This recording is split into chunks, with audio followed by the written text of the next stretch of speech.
Hello my precious friends, I really hope that you're doing great. Welcome to today's class. It's our 14th lesson on a given Form 4 mathematics topic called differentiation. So we are looking at our 20th example, which is a past Kcse question tested in 1993, paper 2, question number 24. It reads that a projectile is fired vertically upwards. At any time t seconds, its height h in meters above the ground is given by the formula h is equals to 30t minus 5t squared. Part A of the question, how fast is it moving at t is equals to 1 second?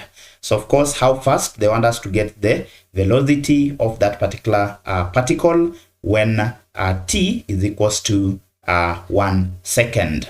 So of course, we are given the formula for the h, which is basically the displacement or the height. So we are told that the displacement s, which is given by h, is equal to 30t, then of course minus 5t squared. Of course, given displacement, to find the velocity, the formula connecting v and s is the formula for the velocity, which states that velocity is equals to ds over dt, that is change in displacement over change in time. Remember, we said a displacement can be distance, it can also be the height. Therefore, this is the same as saying dh or d height divided by d time, which can also be equal to the change in distance over the change in time taken. So that means that our velocity, which is equals to dh over dt, will be given by d over dt into our h is 30t. So I'm going to substitute. So this is 30t, then minus 5t squared. So we say that whenever you are dividing by dt or dx, that is a hint that you need to differentiate.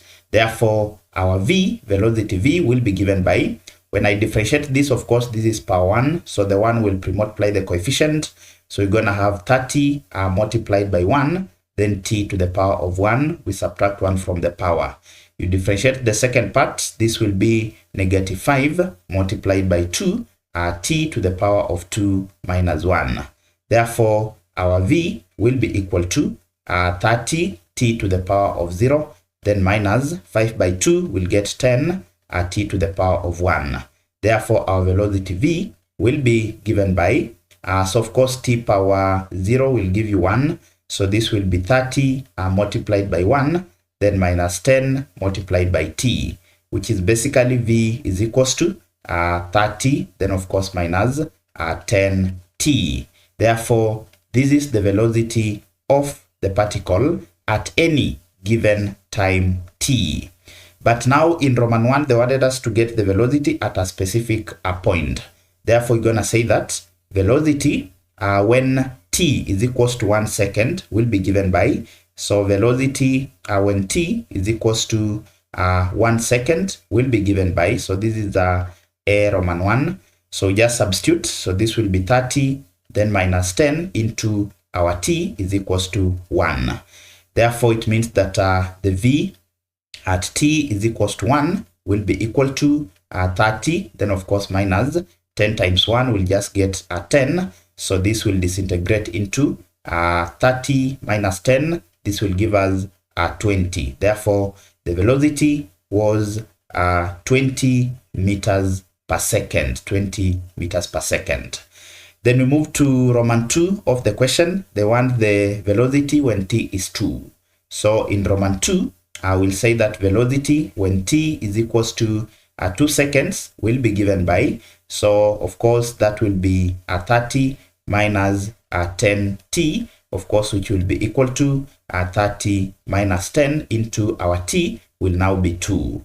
So this will be equal to 30, then of course minus 10 by 2, of course we'll get 20. So 30 minus 20, this will give us 10. So we're going to get 10 meters per second as the velocity of the particle when t is equals to 2 seconds. Then we look at B, whereby we are told that how far up does it travel? How far this is simply displacement or distance, the displacement or distance, or what we call the height. So how far they want us to find the distance that it moved upward. So of course, to get the distance, we are going to need the equation for the distance. So we are given that h was equal to, from Roman 1, h was equal to 30t minus 5t squared. So this was 30t minus 5t squared. This was our equation for the height h. Now they want how far does, that is how far up does it travel. So it was a projectile. It means it was fired from a lower point. It moved upward. Then of course, when it moves upward, we expect it to return back. So they are asking us that how far up. So what is the distance will it cover when it is moving upward? This is the h that they want. Now remember that when it gets at the upper point, it goes to a state of rest. Therefore, it means that at maximum height, this is what we are calling the h max. So this is our h max, or what we are calling the displacement maximum, or simply the distance maximum. So at the maximum point, of course, the velocity of the particle is going to be equal to 0. Therefore, we'll say that at h max, max, which is also equal to the displacement maximum, the velocity of the particle v, which of course is equals to ds over dt, must be equal to 0. So at maximum point, the velocity of the particle, we expect it to be equal to 0. But remember, we already have our equation for velocity. Therefore, it means that velocity, which was equal to the change in height, that is the dh over dt, this was equal to. So our velocity was given by the equation. V was equal to, we have the equation here. It was 30t. This was 30. It was 30 minus 10t. 30 minus 10t. So our velocity was 30 minus 10t. That is after differentiating. Therefore, it's saying that at the maximum height, this particular velocity must be equal to 0. Therefore, if I pick the second part of the equation, this one here can actually solve for t. Therefore, it means that 30 minus 10t will be equal to 0, which implies that 30 is equals to positive 10t. I'll divide through by 10, divide through by 10. So clearly, our value of t will be equal to, of course, the two zeros will cancel out. So t will be 3 seconds. Therefore, it means that for this particular body to move from the point where it was projected upward to the maximum point, the time that is taking is 3 seconds. But remember, we already have the formula for the displacement, or the distance that was covered, or the height that was covered. Therefore, how far up does it travel? So we are having the time that it takes to travel from the lower point to the upper point. So to get how far, we're going to get the distance or the displacement. Therefore, we'll say that the displacement h was given by, this was the formula for the displacement. It was 30t minus 5t squared. Therefore, to find how far, we'll simply find the displacement when t is equal to 3 seconds. The displacement when the time t is equals to 3 seconds. Therefore, we are going to say that how far, that is h, when t is equals to 3 seconds, will be equal to 30 into the 3 seconds. Then, of course, minus 5 into the 3 seconds squared. So this will be equal to 30 times 3. Of course, that will be 90. Then minus 5 into 3 squared. Of course, that is 9. So this will be equal to 90 minus 5 multiplied by 9. This will give us 45. Therefore, this will give us 90 minus 45. We are still going to get 45. So this will be 45 meters. Therefore, it means that how far up does it travel? So the distance traveled upward the distance traveled upwards, or the maximum distance traveled will be equal to the h max, which is the maximum displacement, or s max, will be equal to 45 meters. If the question was what is the total distance traveled by the particle, the answer will be 90, that is 45 by 2. Because it starts from the lower point, it moves upward, that is, it moves for 45 meters upward, then it returns back to the ground. So if the question was the total distance from the starting point up to when it landed on the ground, the answer will be the 45, then of course plus the 45 downward, which will be 90 meters. But in this case, they only want how far that it traveled upward, therefore the answer will be 45 meters. We check example 21, which is also a past case question tested in 2013, paper 1, question number 21. It reads that the displacement s meters of a moving particle from point O after t seconds is given by the equation s is equals to t cubed minus 5t squared plus 3t plus 10. So part A of the question, we are required to find s when t is equals to 2 seconds. So of course, we are given the formula for s, which is equals to t cubed minus 5t squared, then plus 3t, then plus 10. So they want us to get the value of s whenever t is equals to 2 seconds. So this will be equal to 2 seconds cubed, then minus 5 into 2 seconds squared, then plus 3 into 2 seconds, then plus 10. So this will be equal to 2 cubed, of course, that is 8, minus 5 into 2 squared, that is 4, then plus 3 by 2, so 3 into 2, then of course plus 10. This will be equal to 8 minus 5 by 4, that is 20, then plus 3 by 2, that is 6, then plus 10. So this will be equal to 8 minus 20, that is negative 12, then plus 6 by 10, that is 16. Of course, this one is going to give us 4 meters. So find s, the distance when t is equals to 2 seconds. It has already covered 4 meters. Then we move to part B of the question. We are required to determine, that is B Roman 1, the velocity of the particle when t is equals to 5 seconds. The formula connecting velocity and the given equation, which is s, is the formula for the velocity. That velocity is equals to a change in displacement over change in the time taken. Therefore, that simply means that we're going to substitute in our equation. Therefore, v will be equal to d over dt. Let me write it on the upper side. So v will be equal to d over dt into s. The formula for s is given as this one. So this is t cubed minus 5t squared, then plus 3t, then plus 10. We said that whenever you are dividing by dt, that one is telling you to differentiate. But whenever you multiply by dt, that one will be telling us to integrate, as we shall see under integration. So v will be equal to, we differentiate these. Of course, the 3 is gonna multiply our coefficient here. So we'll have 3t to the power of 3. We subtract 1 from the power, minus 5 by 2. So this will be 5 multiplied by 2, t power 2 minus 1, then plus 3. Then of course this is power 1. So the 1 will multiply by 3 by 1, t power 1 minus 1. Then of course this is t power 0. So we're gonna have plus 10 multiplied by 0, t power 0 minus 1. So this will disintegrate into v is equals to 3t squared minus 5 by 2, that is 10t to the power of 1, that is 2 minus 1, then plus 3t power 0. Of course, the last term will be 0. T power 0 is 1, 1 times 3 is 3.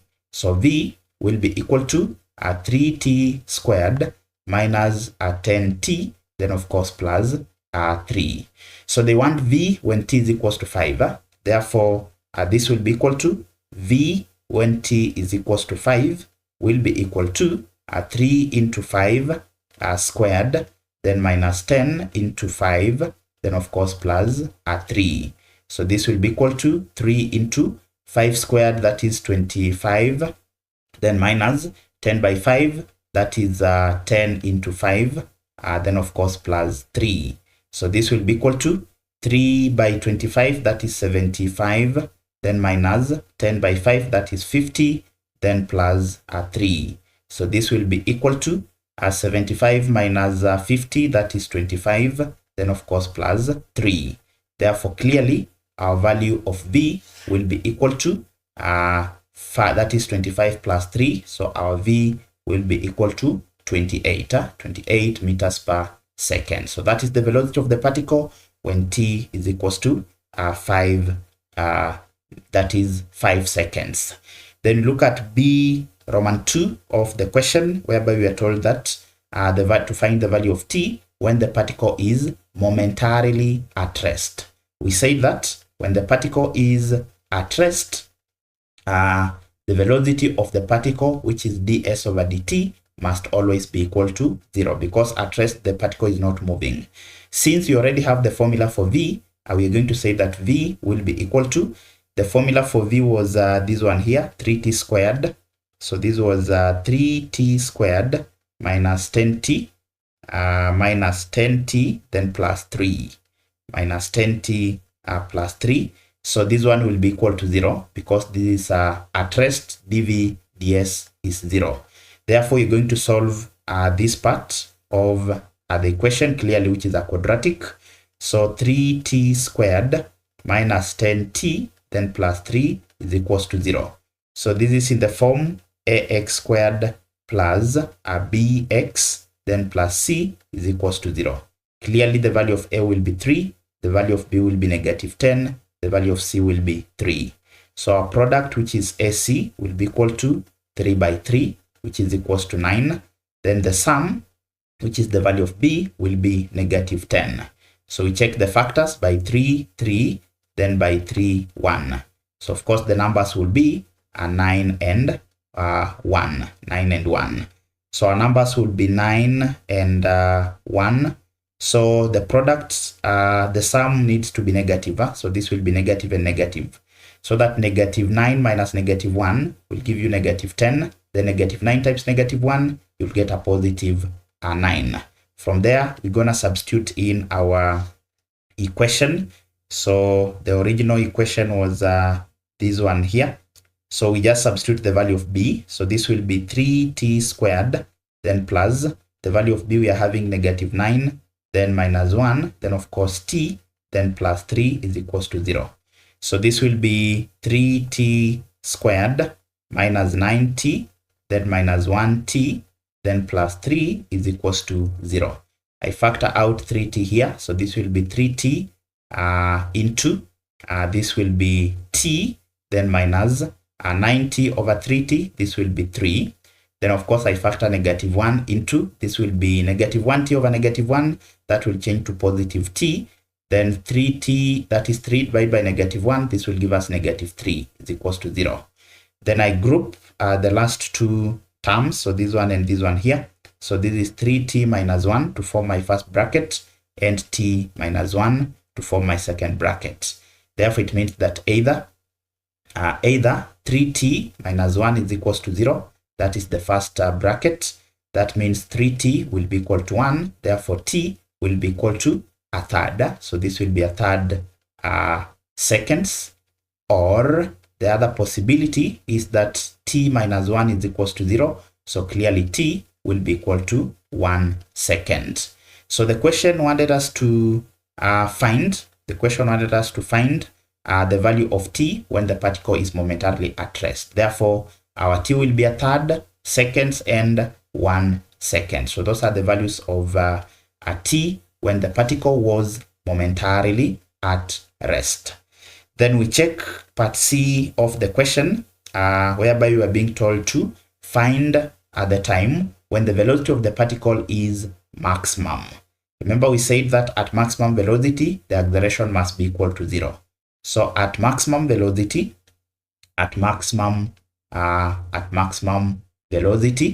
when the velocity is maximum, the change in velocity is always equal to 0. That is, dv will be 0.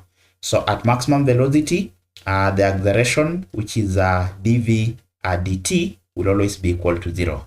Remember we said so because when the particle is at maximum velocity, there is no change in displacement, that is, there is no change in velocity. At this particular point here, the initial velocity, the u will always be equal to v. If the initial velocity is 10 meters per second, the final velocity will also be 10 meters per second. Therefore, to find dv, which is simply v minus u, will give you 10 minus 10, which is equals to 0. So at that particular point, the change in velocity is always equal to 0. Therefore, if the change in velocity is 0, it means that acceleration will also be equal to 0. So at maximum velocity, acceleration, which is dv dt, because the change in velocity is always equal to 0 at maximum point, that means that the a will always be equal to 0. Therefore, we find the formula for a. So a is equals to d over dt into v. The formula for v, we already have it here, which was 3t squared minus 10t, then plus 3. So of course, whenever you divide by dt, this one is telling you to differentiate. So we differentiate the formula for velocity. The 2 will pre-multiply the coefficient of 3. So this is 3 by 2, t power 2 minus 1. Then of course minus 10, this is power 1. So the 1 will pre-multiply times 1, t power 1 minus 0. Of course, these are constant. When you differentiate a constant, you get 0. So a will be equal to 3 by 2, that is 6t power 1, then minus 10, t to the power of, so 1 minus 1. Of course, this one is going to give us a 0. So this will be power 0. Then a number to the power of 0 is 1. Therefore, it means that a will be equal to 6t, then of course minus 10. Then you are saying that at maximum velocity, the acceleration of the particle is equals to 0 because there is no change in velocity at maximum point. Therefore, at maximum point, the a, which is equals to 6t minus 10, will always be equal to 0. Therefore, I solve this equation. I'm going to have 6t being equal to, that is, I'm having 6t minus 10 is equals to 0. So clearly 6t will be equal to 10. So divide through by 6, divide through by 6, you'll get that the value of t will be equal to 10 over 6, which will simplify to by 2, this is 3, by 2, this is 5. So this is 5 over 3. Therefore, our t will be equal to 3 into 5, that is 1. Then, of course, remainder 2 over 3. So these are the seconds. So that is the time when the velocity of the particle is maximum will be one whole number, 2 over 3 seconds. Thank you very much for accompanying me until the end of this particular lesson. I do not take it for granted. In case you are new to the channel, kindly hit the subscribe button and also turn on the notification bell so that whenever I upload a new video, you'll get notified. Until next time, this is Kind Tuition Academy. Thank you very much.